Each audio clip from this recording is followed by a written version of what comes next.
আসসালামু আলাইকুম। সবাইকে রমজানের শুভেচ্ছা। রামাদান মোবারক।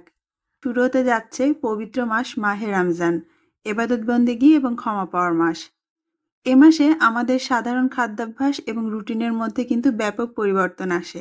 তাই গৃহিণীরা চিন্তিত থাকেন সারাদিন রোজা রাখার পর ইফতার বা সেহরিতে কী খাওয়া হবে তাই নিয়ে।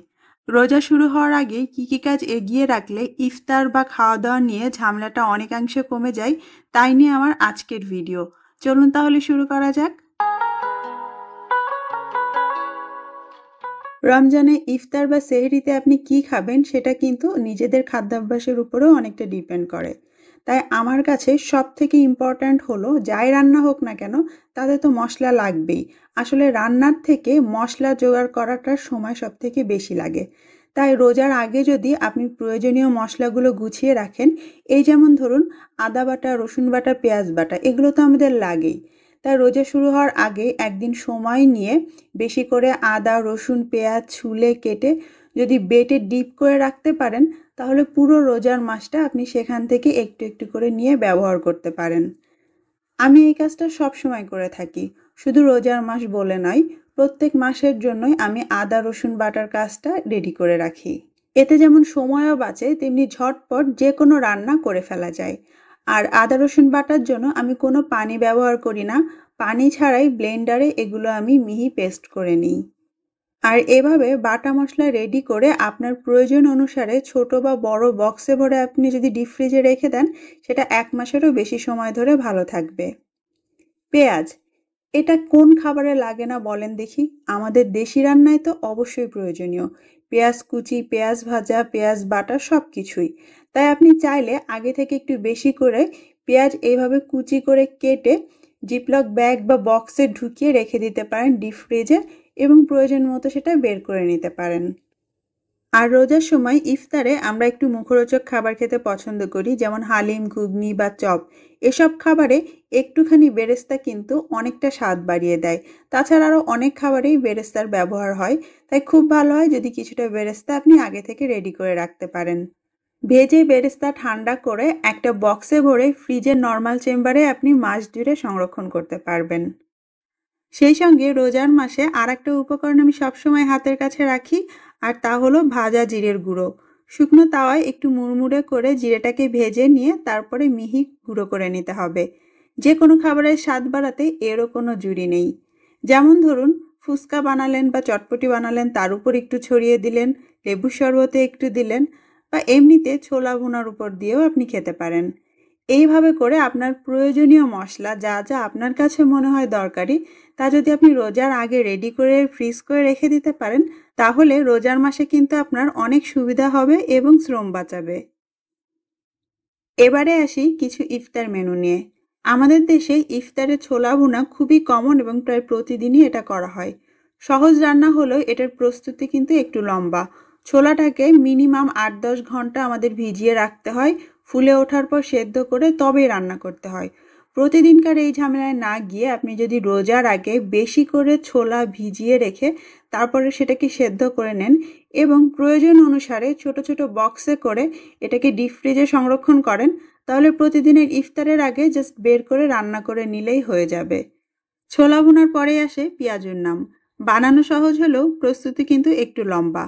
প্রতিদিনকার ডাল বাটাবাটির ঝামেলায় না গিয়ে রোজার আগে যদি আপনি বেশি করে ডাল ভিজিয়ে সেটাকে পানি ছাড়া একটু শুকনো শুকনো করে বেটে রাখেন, তাহলে রোজার সময় আপনার অনেক শ্রম বাঁচবে। আর ডালটাকে এইভাবে শুকনো করে বাটতে হবে, একটু ছাবা ছাবা করে। তারপর আপনার পছন্দ মতো পরিমাণে অল্প অল্প করে ছোট ছোট বক্স বা পলিব্যাগে ভরে আপনি ডিপ ফ্রিজে সংরক্ষণ করতে পারেন। ইফতার বানানোর ঘন্টাখানেক আগে বের করে রাখলে এটা নরম হয়ে যাবে।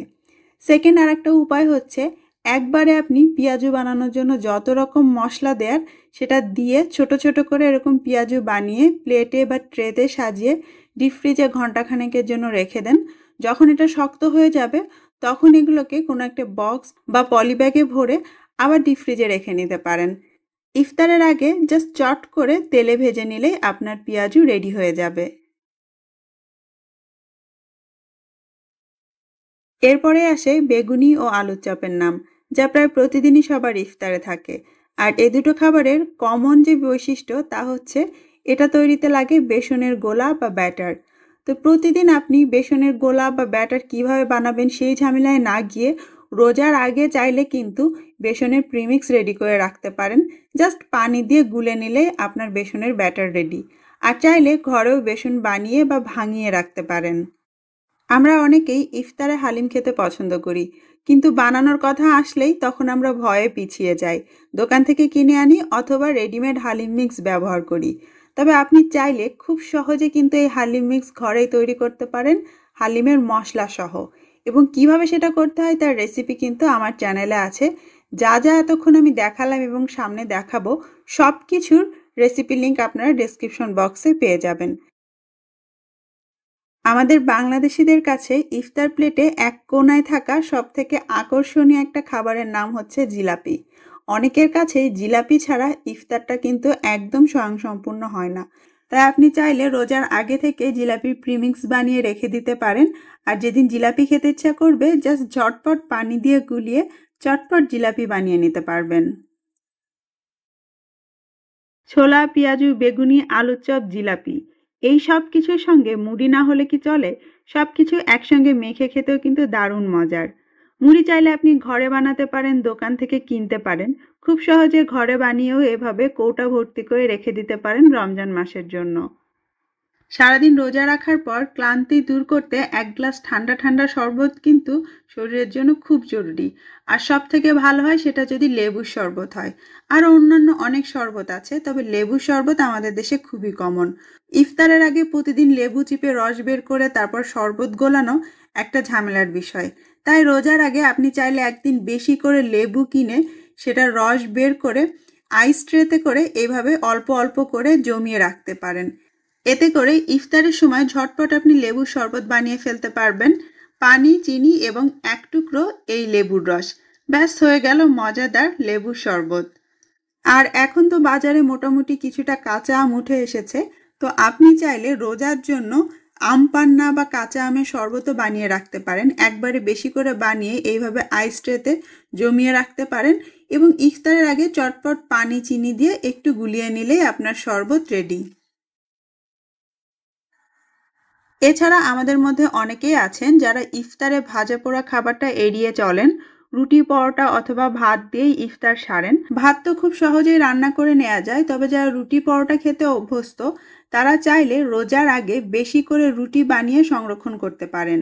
রুটি বেলে কাঁচা অবস্থায় না সেকে এইভাবে ফ্রোজেন করে রাখতে পারেন। প্রত্যেকটা রুটির মাঝে একটা বেকিং পেপার অথবা পলিব্যাগ দিয়ে দিলে রুটিগুলো একটার সাথে একটা লেগে যাবে না এবং এরপরে সহজেই বের করে আপনি সেঁকে নিতে পারবেন। একই পদ্ধতিতে আপনি বানাতে পারেন পরোটা। যে কোনো ধরনের পরোটা বানিয়ে একইভাবে আপনি ফ্রোজেন করে রাখতে পারেন। এটা কিন্তু 1 মাসের বেশি সময় ধরেও ভালো থাকে। আর পদ্ধতি একই, গরম তাওয়াতে সেমভাবে আপনাকে এই রুটি পরোটা সেঁকে নিতে হবে ইফতার বা সেহরিতে। এইসব কমন খাবারের বাইরেও আমরা কিন্তু ইফতারে একটু ভিন্ন রকম মুখরোচক খাবার খেতে পছন্দ করি। অনেক ধরনের স্ন্যাক্স কিন্তু আমার চ্যানেলে আপনারা পাবেন এবং আপনারা নিজেরাও তৈরি করে থাকেন। তবে সাধারণত রোজার জন্য যে 3টা স্ন্যাক্স আমি রাখতে পছন্দ করি ফ্রোজেন করে, সেগুলো আমি আপনাদের সঙ্গে শেয়ার করছি। এর রেসিপিগুলো কিন্তু অলরেডি আমার চ্যানেলে দেয়া আছে।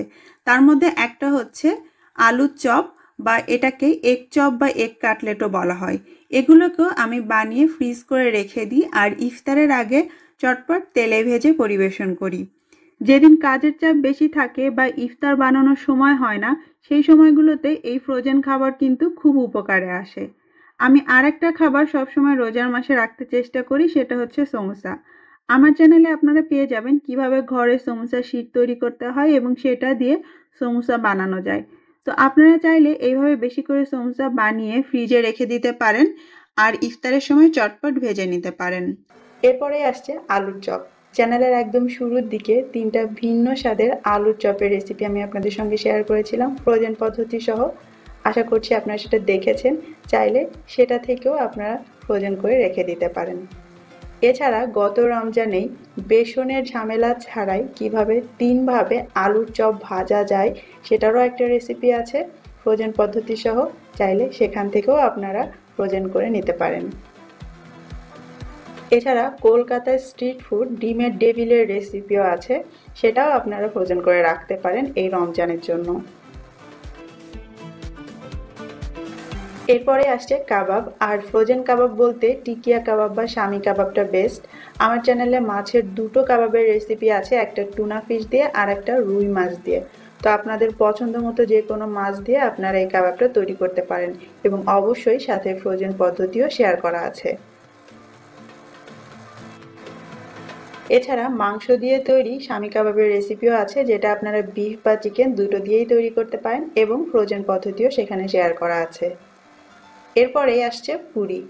আলু পুরির রেসিপি খুব সম্প্রতি আমি আপনাদের সঙ্গে শেয়ার করেছি, আর সেই সাথে আছে তেঁতুলের টক। আলু পুরির আগে আমি শেয়ার করেছিলাম ডাল পুরির রেসিপি, যেটার সঙ্গে ফ্রোজেন পদ্ধতিটা শেয়ার করা আছে। আলু পুরি, ডাল পুরি বা অন্য যে কোনো পুরি একইভাবে আপনারা ফ্রোজেন করতে পারেন এবং রমজানে সেগুলো ব্যবহার করতে পারেন। এগুলো অনেক দিন পর্যন্ত ভালো থাকে। আর সবথেকে মজার ব্যাপার হলো ফ্রোজেন করা পুরিগুলো কিন্তু একদম ফ্রেশ বানানো পুরির মতোই ফুলে এবং খেতেও অনেক টেস্টি হয়। আমার চ্যানেলে বেশ কিছু রোলের রেসিপি আছে, যেমন এখানে দেখতে পাচ্ছেন এটা ভেজিটেবল রোল। এটা আমি শীতের সবজি দিয়ে করে দেখিয়েছিলাম, আপনারা যে কোনো সবজি ব্যবহার করতে পারেন। সাথে পাবেন শুধুমাত্র চিকেন রোলের রেসিপিও। আর এগুলোর সাথে অবশ্যই থাকছে ফ্রোজেন পদ্ধতি, যেটা আপনারা রমজানের জন্য করে রাখতে পারেন। কোরবানির ঝুরা মাংস দিয়ে ঝাল পুলি পিঠার একটা রেসিপি শেয়ার করেছিলাম, তবে আপনারা চাইলে কিমা দিয়ে এই পুরটা তৈরি করতে পারেন, অথবা রান্না করা মাংস দিয়ে একইভাবে এই পিঠাটা বানিয়ে ফ্রোজেন করে রাখতে পারেন এবং রমজানে সেটা ব্যবহার করতে পারেন অনায়াসে। এটা খেতে খুবই টেস্টি হয়। ফ্রোজেন পদ্ধতি সহ দুটি ভিন্ন স্বাদের এবং ভিন্ন রকমের চিকেন টিক্কির রেসিপি আপনারা পাবেন। একটা কম তেলে ভাজা যায় আর একটা ডুবো তেলে ভাজতে হয়, আর সেগুলোর সাথে ফ্রোজেন পদ্ধতিও পাবেন। এছাড়া আছে ফ্রোজেন পদ্ধতি সহ বিফ কাটলেট এবং চিকেন কাটলেটের রেসিপি, যেগুলো আপনারা বানিয়ে রাখতে পারেন এবং 1 মাসেরও বেশি সময় ধরে ভালো থাকবে। এছাড়া আছে কিছু নাগেটসের রেসিপি, যেমন potato nuggets, fish nuggets, chicken nuggets এবং ভেজিটেবল নাগেটস। এগুলো আপনারা যেমন ইফতারের জন্য রেডি করে রাখতে পারেন, আবার বাসায় যদি কোনো ছোট বাচ্চা থাকে তো রমজানে ওদের স্ন্যাক্স হিসেবেও এগুলো কাজে আসবে। আর ফ্রোজেন পদ্ধতি আছে, তো আপনি অনায়াসে এগুলো রমজানের জন্য বানিয়ে প্যাক করতে পারেন। আর মাছের মধ্যে চিংড়ি ফ্রাই বা এবি ফ্রাই, সাথে ফিশ ফিঙ্গারের রেসিপি আছে, যেগুলো আপনারা ইফতারে রাখতে পারেন বা বাচ্চার জন্য রাখতে পারেন। আরও আছে চিকেন ফিঙ্গার বা চিকেন স্ট্রিপস। এর সবগুলোই আপনি চাইলে আগে থেকে বানিয়ে ফ্রোজেন করতে পারেন। পাফ পেস্ট্রি শিটের একটা রেসিপি আছে আমার চ্যানেলে ফ্রোজেন পদ্ধতি সহ, যেটা দিয়ে আপনারা নানা রকম বেকারি আইটেম তৈরি করতে পারেন। আমি চিকেন প্যাটিস তৈরি করে দেখিয়েছিলাম বাংলাদেশি বেকারি স্টাইলে। আপনারা চাইলে এটা বেক না করে ফ্রোজেন করে রেখে দিতে পারেন, ইফতারের আগে জাস্ট বেক করে নেবেন। সম্প্রতি আমি আপনাদের সঙ্গে শেয়ার করেছি ফিলো পেস্ট্রি শিট, যেটা দিয়ে নানা রকম স্ন্যাক্স তৈরি করা সম্ভব। ইতিমধ্যে আমি বোরেক নামে টার্কিশ একটা স্ন্যাক্সের রেসিপি আপনাদের সঙ্গে শেয়ার করেছি, আপনারা চাইলে দেখে নিতে পারেন। এছাড়া আরও অনেক রেসিপি আছে আমার চ্যানেলে, যেগুলো আমি এই লিস্টে আনিনি, আপনারা দেখে নিতে পারেন। তবে আজকের ভিডিওতে আমি যা যা দেখালাম সেগুলো হচ্ছে আমার নিজস্ব রমজান প্রিপারেশন, যেটা রোজার আগে আমি করে থাকি আমার কাজ কমাতে রোজার মাসে। আশা করছি আমার আজকের ভিডিও আপনাদের কিছুটা হলেও কাজে আসবে, এবং যারা এই ভিডিও দেখছেন তাদের মধ্যে কেউ যদি অনেক অভিজ্ঞ রাঁধুনি থাকেন, যারা বছরের পর বছর ধরে সংসার সামলাচ্ছেন, আপনাদের প্রয়োজনীয় এবং মূল্যবান টিপসগুলোর কমেন্ট বক্সে আমাদের সঙ্গে শেয়ার করতে পারেন। সবাই ভালো থাকবেন। আল্লাহ হাফেজ।